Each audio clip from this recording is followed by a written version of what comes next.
Di awal tahun 2026, sebuah peristiwa penting terjadi dalam dunia industri otomotif Indonesia, namun nyaris tidak terdengar riuh di ruang publik. Tidak ada perayaan besar, tidak ada seremoni berlebihan, dan tidak ada sorotan media yang masif. Namun, diam-diam, Indonesia mencatat sejarah baru. Untuk pertama kalinya, bis Mercedes-Benz berstandar Euro 5 yang sepenuhnya dirakit di dalam negeri resmi diekspor ke luar negeri.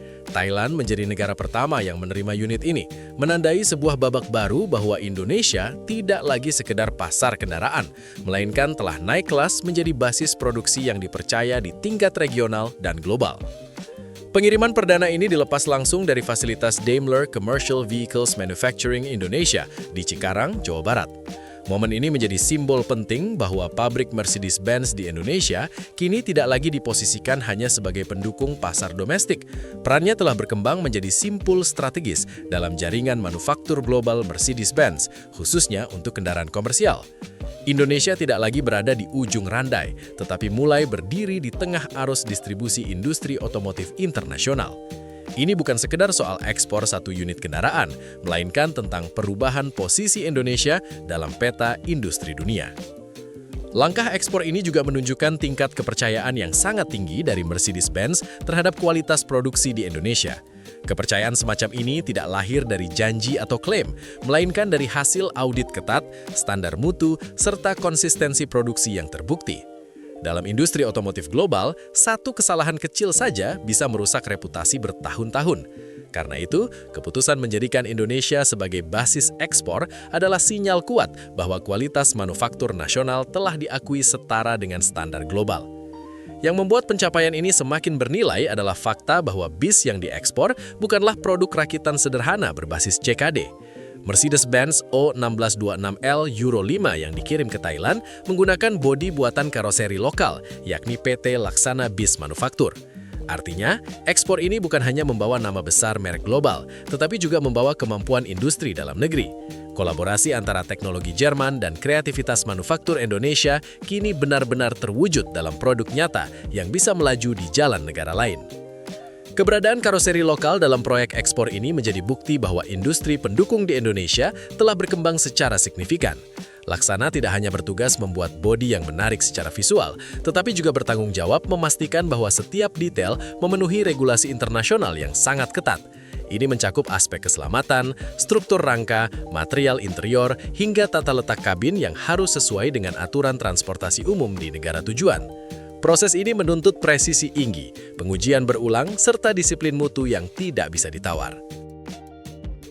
Dari sisi produk, Mercedes-Benz O1626L sendiri merupakan sasis bus kelas dunia yang telah digunakan di berbagai negara. Model ini dikenal memiliki fleksibilitas tinggi untuk berbagai jenis aplikasi, mulai dari bus antar kota, bus pariwisata, hingga angkutan penumpang berkapasitas besar. Versi yang diekspor ke Thailand sudah memenuhi standar emisi Euro 5, yang menandakan kesiapan Indonesia memproduksi kendaraan ramah lingkungan sesuai tuntutan pasar modern dan regulasi global yang semakin ketat. Secara teknis, bus ini ditenagai mesin 906 LAA berkonfigurasi 6 silinder segaris dengan kapasitas lebih dari 6.300 cc. Mesin ini dirancang untuk daya tahan tinggi dan efisiensi operasional jangka panjang. Tenaganya mencapai sekitar 260 tenaga kuda dengan torsi besar di putaran rendah, menjadikannya ideal untuk operasional jarak jauh maupun medan berat.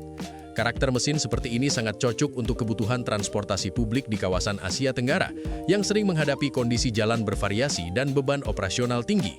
Sistem transmisinya pun fleksibel dengan pilihan manual Mercedes atau transmisi otomatis Allison, menyesuaikan preferensi operator di negara tujuan. Posisi mesin di bagian belakang memberikan distribusi beban yang lebih seimbang, meningkatkan stabilitas kendaraan sekaligus memberikan kenyamanan lebih bagi penumpang. Ditambah dengan sistem suspensi udara, pengalaman berkendara yang ditawarkan jauh lebih halus dibandingkan bus konvensional di kelasnya. Semua aspek ini menunjukkan bahwa produk yang diekspor bukan hanya memenuhi standar, tetapi juga mampu bersaing dalam hal kualitas, performa, dan kenyamanan. Dari sisi keselamatan, bus ini telah memenuhi berbagai standar internasional yang diakui secara global. Sistem pengereman ABS, struktur bodi yang memenuhi standar UNR 66 untuk ketahanan saat terguling, hingga penggunaan material interior tahan api sesuai UNR 118 menjadi bukti bahwa aspek keselamatan menjadi prioritas utama. Fitur-fitur ini bukan sekedar formalitas regulasi, melainkan kebutuhan nyata untuk operasional transportasi publik modern, di mana keselamatan penumpang menjadi faktor utama dalam kepercayaan masyarakat. Karoseri Laksana melalui model Legacy SR3 Neo Panorama menunjukkan bahwa desain bus Indonesia mampu bersaing di pasar internasional. Bodi ini tidak hanya menawarkan tampilan modern dan aerodinamis, tetapi juga visibilitas luas melalui kaca panorama besar. Tata letak interior, sistem pencahayaan, ventilasi, hingga pintu darurat semuanya disesuaikan secara spesifik dengan regulasi Thailand, menunjukkan fleksibilitas desain yang sangat tinggi. Ini membuktikan bahwa industri dalam negeri tidak hanya mampu memproduksi, tetapi juga mampu beradaptasi dengan kebutuhan pasar global yang beragam. Keberhasilan ekspor ini secara otomatis memperkuat posisi Indonesia dalam peta manufaktur kendaraan komersial di kawasan ASEAN. Pabrik Mercedes-Benz di Cikarang kini bertransformasi menjadi basis ekspor, bukan sekedar pabrik perakitan.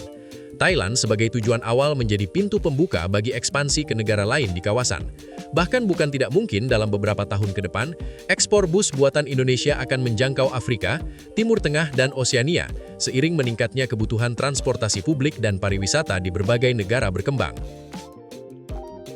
Dampak jangka panjang dari langkah ini tidak hanya dirasakan oleh Mercedes-Benz sebagai produsen, tetapi juga oleh seluruh ekosistem industri otomotif nasional.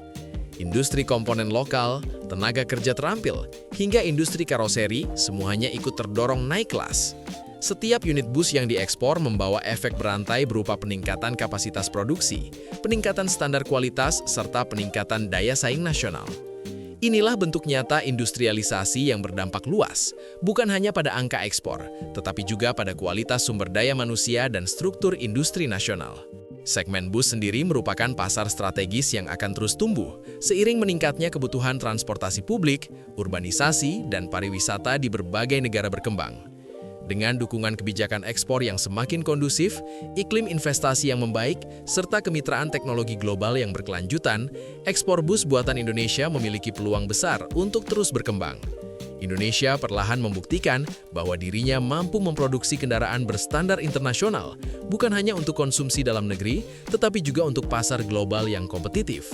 Pada akhirnya, ekspor bus Mercedes-Benz O1626L Euro 5 dari Indonesia ke Thailand bukan sekadar pencapaian industri otomotif.